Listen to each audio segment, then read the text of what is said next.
Now, there are more than 48,000 single men aged between 20 and 40 living in Scotland. So we sent Siobhan McGarry off to Edinburgh to check out a Highland fling with a difference.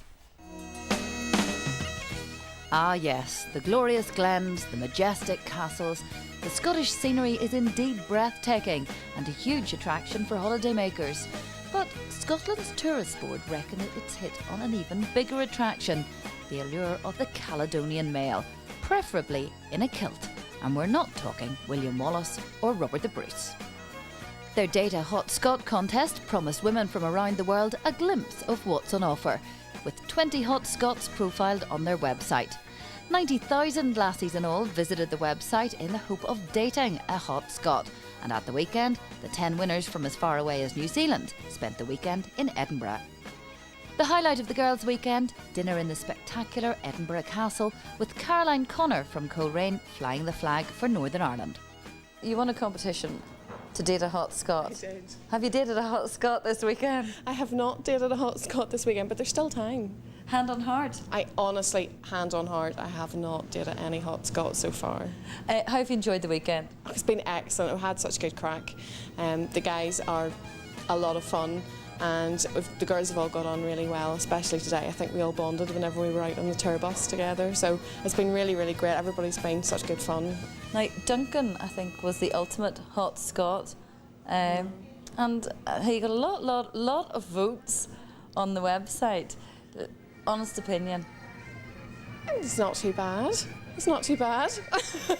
He shaved his head, which makes him look very different. But yeah, I would rate him. Is there anybody else that's caught your eye? There's been a few, but we'll see what happens later on. Indeed, it's early days yet, isn't it? Indeed. I think the fun's still to come. Well, it's Saturday, but as they say at home, the night's a pup. Exactly. So we'll see where people go and see what happens. Yes, well, while some seem to hit it off straight away, others look distinctly disinterested. Rugby heartthrob Chris Capaldi not so happy. In fact, the most popular male early in the evening was the Piper.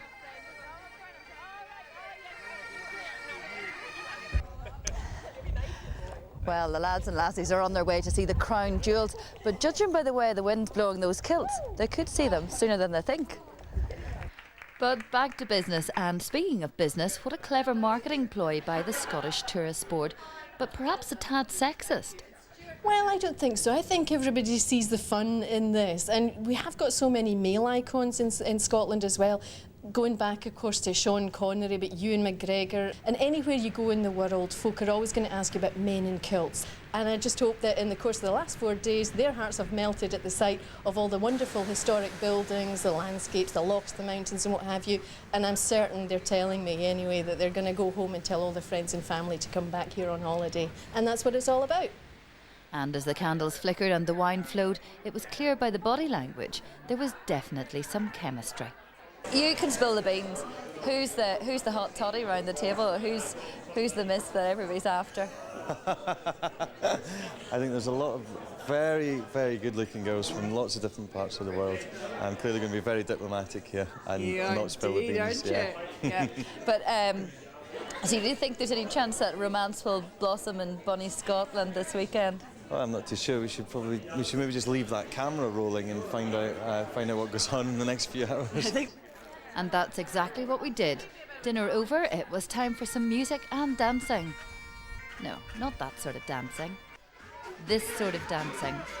The girls and the Scots were whisked off to one of the top nightclubs in Edinburgh, where they partied until the wee small hours of the morning, with some of the hot Scots hoping their fancy footwork and twirling kilts might increase their chances of a Highland fling. Well, it's way past my bedtime, but as for the rest of them, they're partying the night away. Did romance blossom in Bonnie Scotland? No point in asking me, I know nothing about it.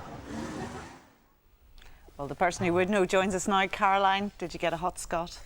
Actually, I didn't, no. Aww. Sorry to disappoint you, but I didn't. But a great time I had anyway. a great weekend. I really, really enjoyed myself. It was great banter the whole way through it. And just Edinburgh is such a beautiful city, and everybody was so friendly and so welcoming. I mean, the Scottish people are known for being so friendly, and they couldn't have made us feel any more welcome. What's the big attraction of the kilt? Probably not knowing what's under it. I would say. And were those fellas that you met there were all fun-filled, were they? They were great crack with them. They certainly had a lot of personality, some more than others. Yes, and a few more late nights than you would normally have as well. Yeah, they were fairly late, but you have to make the most of it whenever you go away. What about your pals? Because I'm sure you were the envy of them as you headed off on that. I know the girls in the office wrestled to get the job that Siobhan had. So basically, what were your mates saying to you? Because you worked with the Ulster Orchestra, I didn't you? do, yeah. I work in the education department. Well, it was them that all put me up to it in the first place, because I think it was at the time I was the only single girl in the office.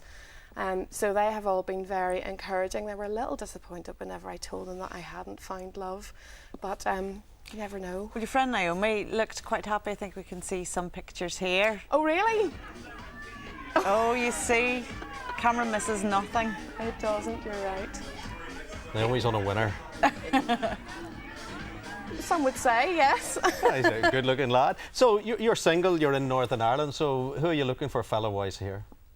Well, funny, first of all. Sense of humour gets you a very long way. Tall as well, because I'm quite a big girl myself. And that's probably the two main things. Somebody who knows their music quite well, too. Well, you've sat on the sofa and said it, so everybody's seen you. Caroline, all the best of luck. Thank you so much indeed for coming in. Not at all, thank you. Some big, tall, funny DJ will be contacting you.